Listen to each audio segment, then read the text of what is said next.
Hi everyone, Comic Mike here with another video, and this is a nice freezing morning in Montreal on Wednesday. We went from a snowstorm to freeze, which is very common this time of the year in Montreal, Quebec, Canada. So hope everyone was safe during this big storm, because I know it did cross a lot of the United States into the Canada and the Maritimes. So hope everyone took care, and days like that, stay home. So today I'm going to do some Golden Age books that I recently received. I was waiting for two more, but they seem to have been delayed in transport, so I'm going to do those ones at another date. So I got three Golden Age books to show. One of them is CBCS Slab. This is my first CBCS Slab that I've ever purchased. I just started picking up some CGC ones. So comparing the two, because I know that people have done many videos about comparisons to who's better, CGC, CBCS. Just by the look and the feel of them, I kind of like the CGC ones better, but the CBCS one is still nice. So let's take a look at the CBCS slab that I got. And this is Tex Morgan #1 from 1948, timely, cover by Sid Shores, Vince Alasia, and art by Bill Walsh and Chu Hing. 3.5 off-white to white pages. First appearance of Tex Morgan, Lobo, and Lightning.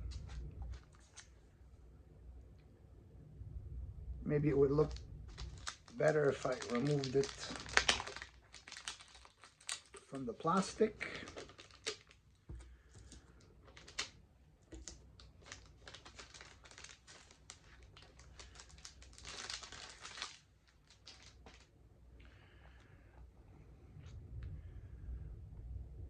Sorry about the glare. That's the slab.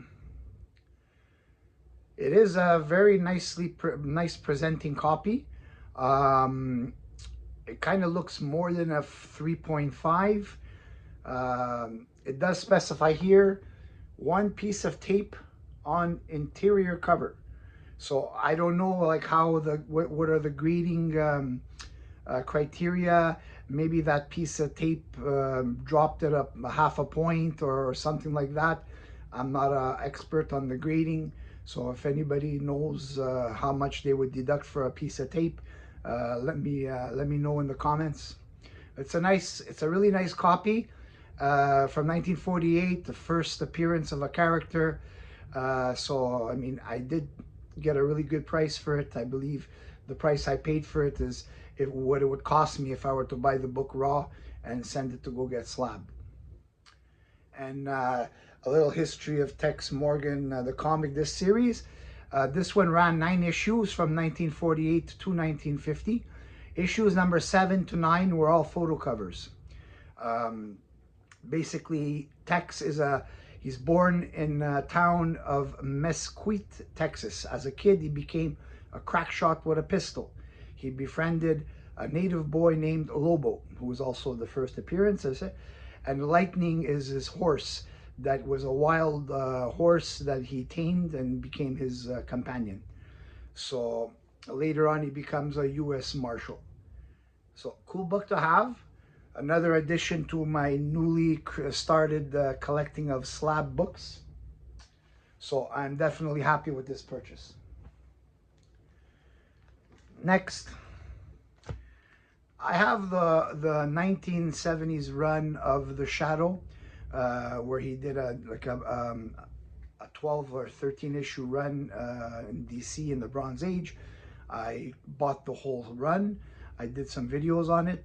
Really good series, cool art, good stories. So after that, I wanted to always own a Golden Age Shadow. There's so many to choose from. Some are really expensive, some are not, depending on the grade. So I got one that was a nice grade, affordable price, and most importantly, a cool cover.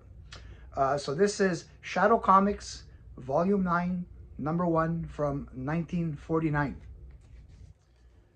And this is a Street and Smith Publications.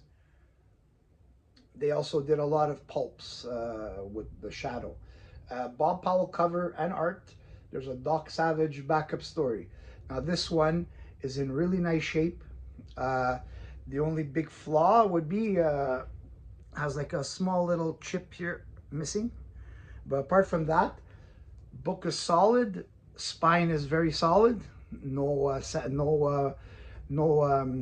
detached staple or detached cover, or detached centerfold, which in this time is very likely because the paper quality in here is not the greatest of paper quality. But still, I'm happy with this purchase. A really cool Shadow Comics. Now it's a volume 9, but that it's because what they did with the series is that after every 12 issues, they just restarted it to a volume 2, volume 3, volume 4. I don't know why they did it, but anyways, nonetheless, cool book to have. I will definitely be looking for more Shadow Comics. There's a few covers with skulls on them that are very pricey. I'm just waiting for the opportunity to buy those at a price that I'm willing to pay.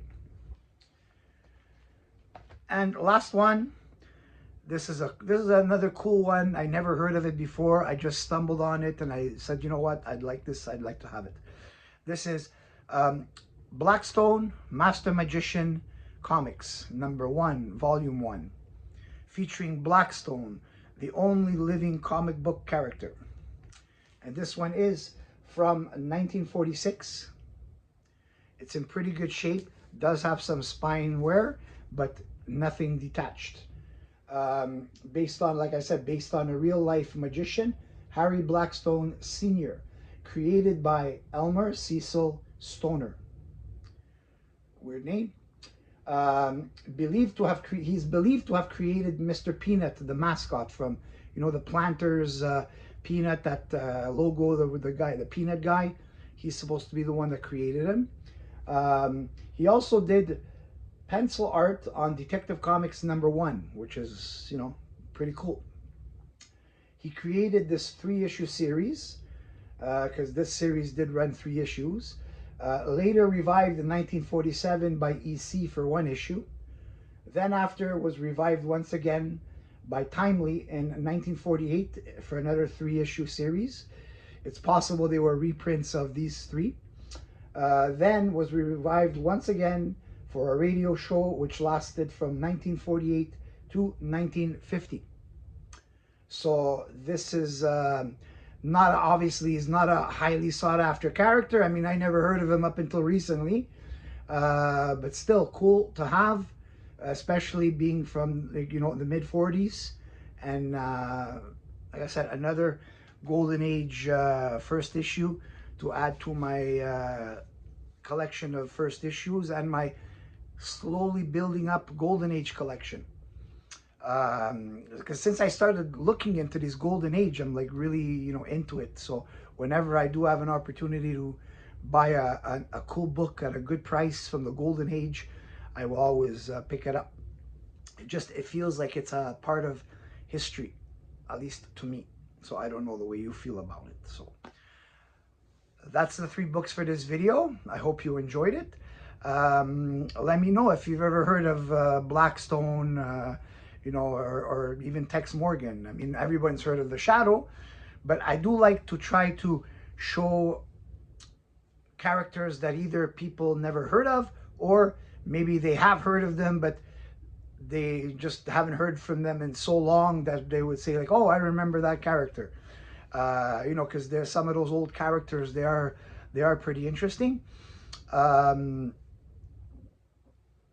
I mean, I hope this, you know, sometimes there might be somebody that might be interested in searching out for these books after I show them, which, you know, that's always cool. Just like a lot of the books that I show, some of them are actually from people that showed them and I want them. So it's, you know, works like a circle. But all three of these books so that I showed today, I haven't really seen anybody showing them on their YouTube channels.